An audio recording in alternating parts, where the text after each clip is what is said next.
Curtis arrived at Boscombe Hall, his grandfather had been missing for almost a month. The butler took his hat and cane. "It's good to have a Morton back, sir. It's been so empty these past few weeks. I heard the news of the will reading. My congratulations." Curtis asked to be left alone. He looked around the walls of his grandfather's study. Big game trophies, shrunken heads. He never cared about his grandfather's hobbies. And now the old fool was gone, vanished as though in smoke, leaving all his possessions behind. Curtis smiled at the thought of all those gambling debts soon to be paid off. But his eye was caught by a shape, resting on the desk. Like a dish made of fur and wood, its texture reminded him of photographs of the so-called Yeti found in the Himalayas. But here the matted hair surrounded a mask. A long muzzle, like a horse's snout, a face that suggested teeth and anger, a crude approximation of the features of an ape. Curtis felt the hairs on his arms rise as he touched the mask. He gazed into the deep, dark slits of its eyes and lifted it into his face, and for a moment he felt its cold touch on his cheek. And then Curtis found himself in the middle of darkness. The room, its contents, the very walls of Boscombe seemed to have vanished. The mask was gone. He called out to the butler, "Have the lights gone out?" And a breathing answered.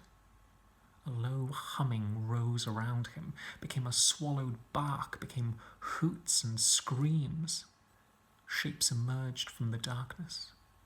Curtis remembered being a child at the zoo for the first time, seeing apes swarming over each other, his disgust at their hunched bodies. The shapes grew nearer. One stepped up, taller than the rest. The closer it got, the more it seemed lit by some hideous light. Its body looked broken in no nameable way. Eyes peering out, wet with madness. Not the eyes of an animal. Curtis couldn't scream. He looked into those eyes and knew they recognized him as well.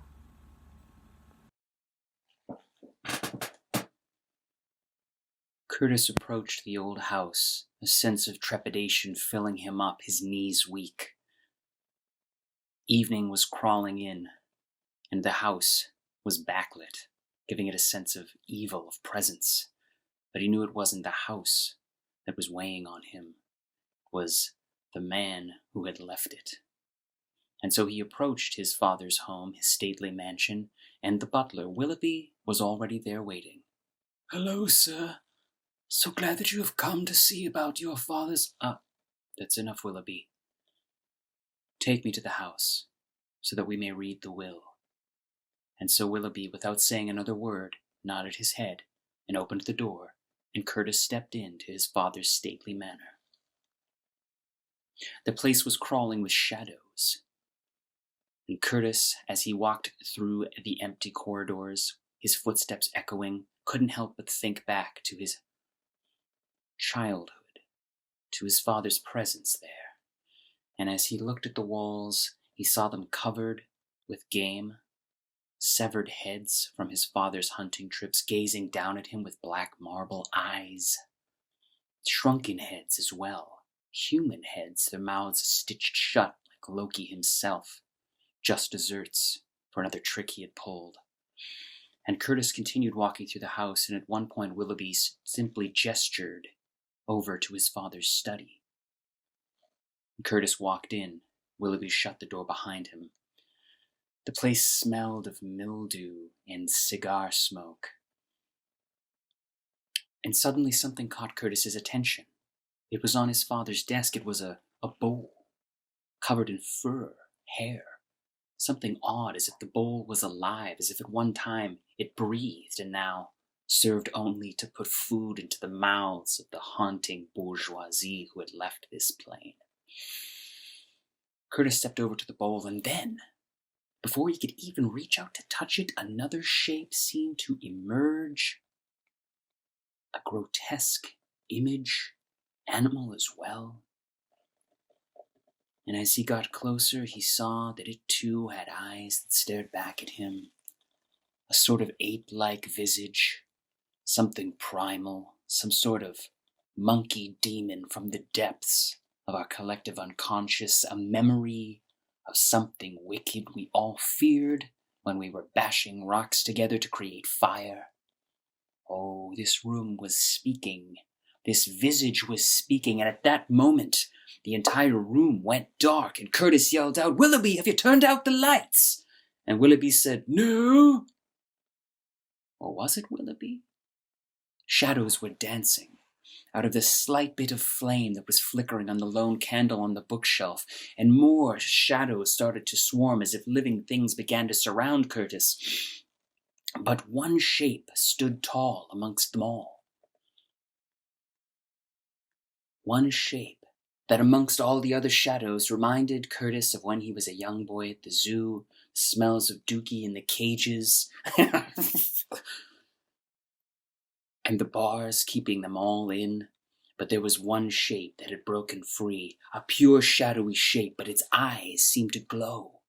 And as it approached Curtis, Curtis knew that he recognized those childlike eyes, wet with madness, and he knew that those eyes recognized him.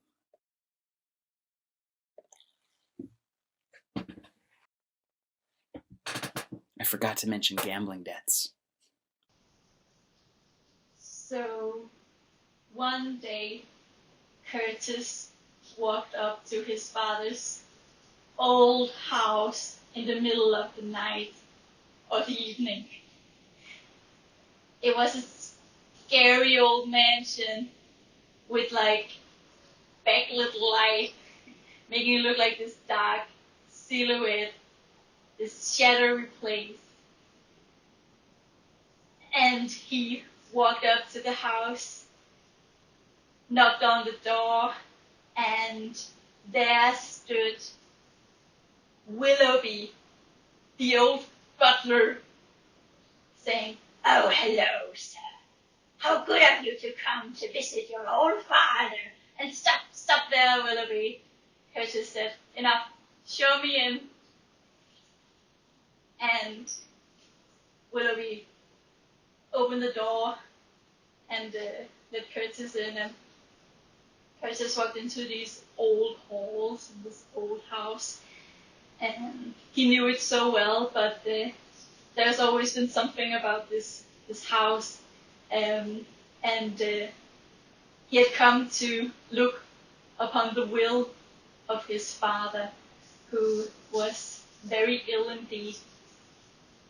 So he was determined to go to his father, and Willoughby led the way, and they went through these corridors and halls where all these animal heads were mounted on the walls, because that's the kind of guy that is. And some of the heads were really distorted and weird, and also there are like these shrunken heads on the wall also, like there's sewn together mouths and like that. But they went, and until they came to his father's old study, and Willoughby opened the door, and Curtis walked in and shut the door behind him. But his father was not there. Instead, on the table, he could see this like bowl, this old mahogany table. There was this bowl, but the bowl was like furry. And yeah, it had fur. And yes, and he approached this bowl, and it was like as if it had become this thing that people just eat out from. Yeah. But then as he approached the furry bowl on the table, something appeared in front of him, and it was this shadowy figure. It was like a demon monkey. And it felt as if this demon monkey was something that people had been afraid of for centuries, like back to the days where people were still like trying to make fire. They were always been afraid of this monkey demon. And he was stood there, struck by this demon figure, which glared on him with its dark black marble eyes, like completely dead in its look. And then suddenly the lights shut off. There was no light there in the room, and he yelled, "Willoughby, did you turn the lights off?" And you just hear this voice, "No." Was it Willoughby? Probably not. But then, in like the pale moonlight, you see some shadows starting dancing around the room, and then one of the shadows seemed a little bit more intense than the other, a little bit more solid than the other. It was this tall shadow, and it's like it crept closer and closer to Curtis, and it looked at him. Suddenly, you could suddenly remember, like, there was some kind of resemblance in the face and the eyes, because he saw more details, something oddly familiar, like something from back in his days, and then he recognized it, and recognized him back.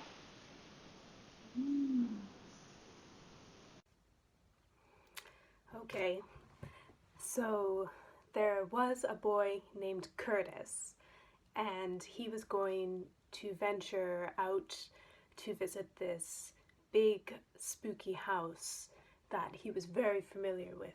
It was to see his dad, who was very sick that he hadn't seen in a long time.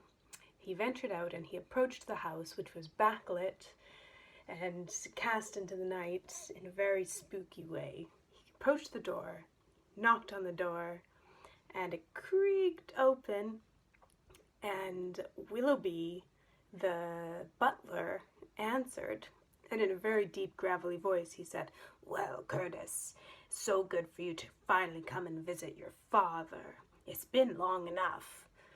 And Curtis entered into the house and closed the door behind him and took in his surroundings. He remembered that he was there to see his father's will, because his father was so sick, so he needed to see the will. And he went upstairs, entered into the corridor, and paused to take in all of the taxidermy animal heads that were lining the wall, mixed amongst shrunken heads with their sewn mouths shut, staring at him like this. And he walked further down the corridor and entered into what was his father's room. He opened the door and closed it behind him, but his father was not there. Instead, he saw a table in the center of the room, which had a furry bowl. And he approached this furry bowl slowly and looked into it and realized it was just a bowl that people were eating out of. And then suddenly the lights turned out, and Curtis said, "Willoughby, did you turn the lights out?" And Willoughby said, "No." Or maybe it wasn't Willoughby. It was just a voice that said, "No." Curtis turned his attention to the moonlight outside the window, where he noticed two shadowy figures that had come forth, and he recognized one of them more than the other. And he stared, and the figure took form and started to recognize him. And there they were, staring at each other. All right, so this is the story about a boy named Curtis that wanted to go and visit his very sick father. And his father was living in an old, big, creepy house. So he went there, and because his father was very sick, he was considering, I better go and check on the will that my father has left him and check what I will be receiving once he dies. So we made the travel there, and he arrived at night, and he approached this giant creepy house, and there was lightning in the background, and all this like spooky backlighting, and you see the moon behind some clouds in the distance. And he went up to the door, and he tapped the door, and then Willoughby, the old butler, opened the door and said in a raspy voice, "Curtis, finally you have come. It took you long enough to visit your old father. But fine, I'll let you in." And he was taken inside the house, and he was just taken in his surroundings from the long journey, looking around, and he saw around him on the walls, there was all these old taxidermy heads on the walls that interwoven with these shrunken heads with their mouths sewn together, looking at him as he was walking down the corridor. And the butler, he took him through the rooms and to his father's room at the end of the hall. But strangely, his father was not there.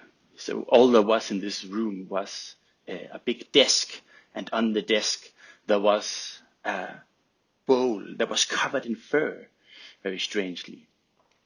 And he was looking, what the hell is this bowl? And he was looking at it, and he realized that this was used for eating from, and he's never seen such a strange thing before. But anyway, he went into there, and as he was examining this bowl and looking around in the room, suddenly the lights flickered out. He called out, "Willoughby, is that you? Turn off the lights." And the raspy voice called out from the dark, "No." And then he looked around, trying to find some sort of markers to orient himself. And he saw out the window, from the moonlight outside, he could see that there were two shadowy figures staring into him from the outside. He was like, "What the hell is going on?" And he looked out, and he actually recognized one of them. He felt like one of them looked strangely familiar. And he went up close to the window and looked at this figure. And as he started to look closely, he see their features got more distinct, and it formed more and more, and it became image of himself. And suddenly they were staring at each other, and he was unsure on which side of the glass that he was actually standing. So this is the story about a boy named Curtis, who he went to visit his father in a very old house in the countryside. His father was ill, and Curtis thought that it was about time for him to go and see him, to see how he was doing. So he walked along the countryside to get up to this old and strange-looking, a creepy old house. And since his father was sick and probably dying, he thought it was time to check out the well, just to see what was in there, to sort of, yeah. And so anyway, he walked up to the house and he knocked on the old big door, and the house butler, Willoughby, came running up to the door. "Curtis, is that you? You should have come here long ago. Your father is sick. It's about time you arrived." And Curtis continued to walk into the big old house, and he went up to the office of his dad's, the study. And within the study was a lot of old things, like taxidermied heads of different weird animals and stuff. So, and the strangest thing was that he didn't see the will anywhere on the table or in the drawers, but on the tabletop there was a ball, and not any kind of ball. It was a ball made of fur, like hair, and so Curtis thought it was very weird. He went up and had a look at it, and it became apparent that someone had been eating out of this ball, of this furry ball. And Curtis got very sick just at thought of it, but there was still no sign of the will, and Curtis was left wondering what might have been in that will, and what is this ball doing on my father's desk? I've never seen that before. And just as it did that, the old house was creaking and making all kinds of strange sounds and noises. And the thunder was rumbling outside, and a flash just suddenly came down, and he saw two shadows in the window. And Curtis got really frightened, and so he walked up to the windows and peeked out, and there was no one there. And he thought, oh, that was probably just my imagination. So after that, he just went back to the ball, and another flash hit, and the figures was there again. So he ran up in a fright to get a look at them. And to his surprise, one of the shadows looked very familiar. He looked exactly like Curtis himself. He was left staring at this figure in the dark. And suddenly it became apparent to Curtis that he no longer knew whether he was the person standing inside the room or the one peeping in from the outside.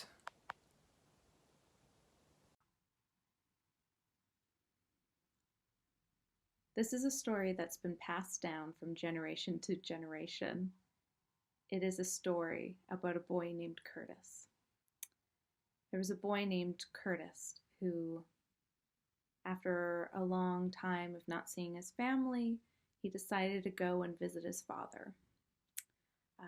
His father lived in a very old house, their familiar house, and his father was very sick, and that's why he was visiting him. So this house that Curtis went to go visit was this very old and creepy house. It was covered in moss and was crumbling, but still quite grand. It still showed its kind of old history past of its grander days. And when he was walking towards this old house, he thought, I should check the well. It's been so long since I've checked the well, and it's something I need to do before I see my father. So he checks the well, and there's a weird echo, one that he hasn't heard before. He doesn't remember the well sounding that way. It's haunting. When he gets to the front door, he knocks on his old house. He can hear the sound booming through the empty hallways. And he was surprised when the butler answered the door. This old crumbling house, and they still managed to be able to have the butler. And the butler says, finally, you're here. You should have came so much sooner. It's about time that you visit your father. Your father